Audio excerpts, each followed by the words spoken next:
This is the work I hate most, so dusty and sweaty. But I got it all ground clean and ready to stack up into the final billet. So with the help of my friend Jacob Drescher,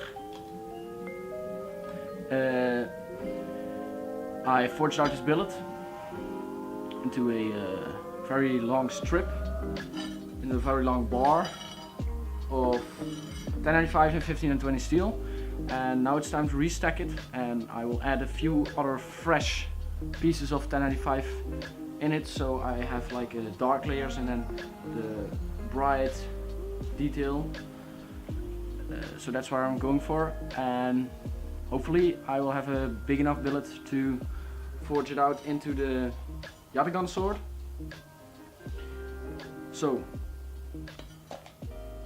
it's time for me to eat, but tomorrow I will cut this up into... So it's the next day, it's time to cut up the piece of Damascus into a few pieces and restack it and weld it into one solid bar of 400 layers, 500 layers, something like that. And then it's time to forge the Yatagan sword, and I think that's something for tomorrow or so. But I had just had a great phone call with Mert Tansu. He's a knife maker, especially kitchen knife maker. You can find him on Instagram right here, and he makes some great looking kitchen knives, and he's a Turkish guy, and he told me everything about the Yatagan sword I wanted to know, so I now know how to design it even better. So it's time to forge the Damascus, and after that it's time to forge the Yatagan. Oh.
So, yesterday I forged the rough shape of the blade using the fly press and the help of a friend.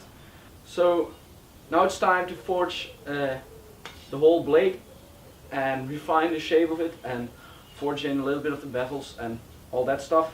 But before that I want to manipulate the pattern a little bit. It's still a straight layer and I don't want a straight layer. I want a little bit more action inside of the steel. So I'll cut some grooves inside of it and then flatten it, stretch it out even more, still too wide, all that stuff, and then just forge the shape of the blade.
So I just did the grinding on the Yatagan sword.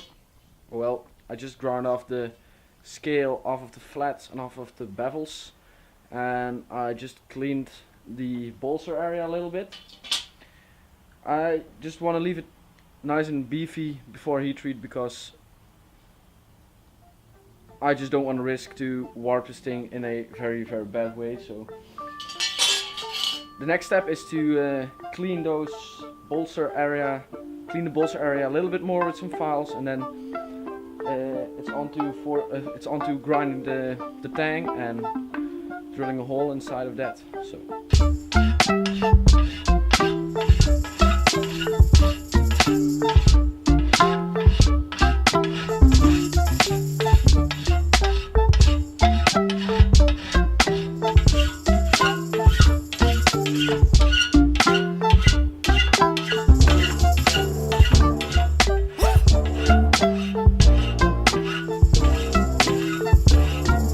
Nice method of hardening this blade. It's like just go slowly.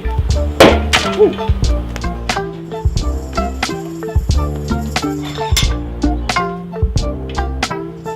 Just this method of putting it in a charcoal fire, it gives it such a nice even heat, and I'm really happy with it. And this, I think it's normalizing cycle number 4, and I'm doing this more than normally because I want to ensure it's soft and it hopefully doesn't warp severely.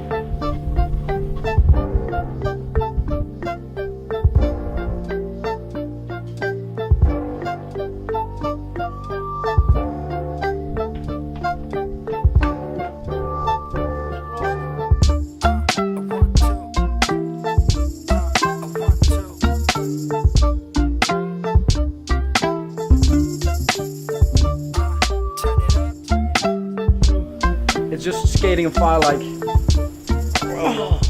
it's straight and it's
for you guys that was like 1 minute or 2 minutes of footage, but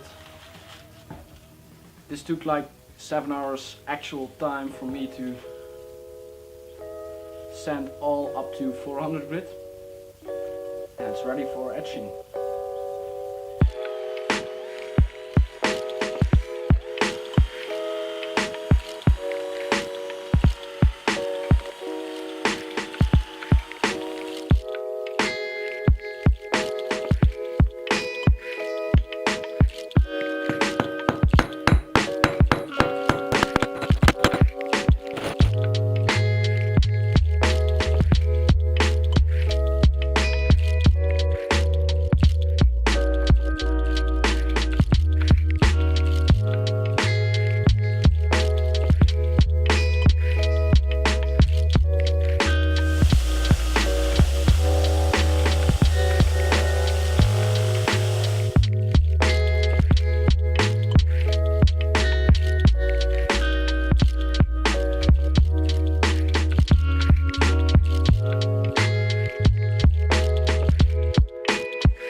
So after a month of very hard work, the sword is finally finished and I'm really happy with it.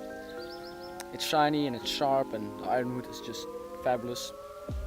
I'm gonna bring the sword with me to the Dutch Knife exhibition, and that's my first exhibition. It's my first sword as well, so that's pretty cool. So if you guys enjoyed the video, please share it with your friends. That really helps me to grow my channel and to motivate me to make more videos for you. So that's a good thing. Good thing for me, good thing for you. Yeah. And then yeah, have a great day. Thanks for watching.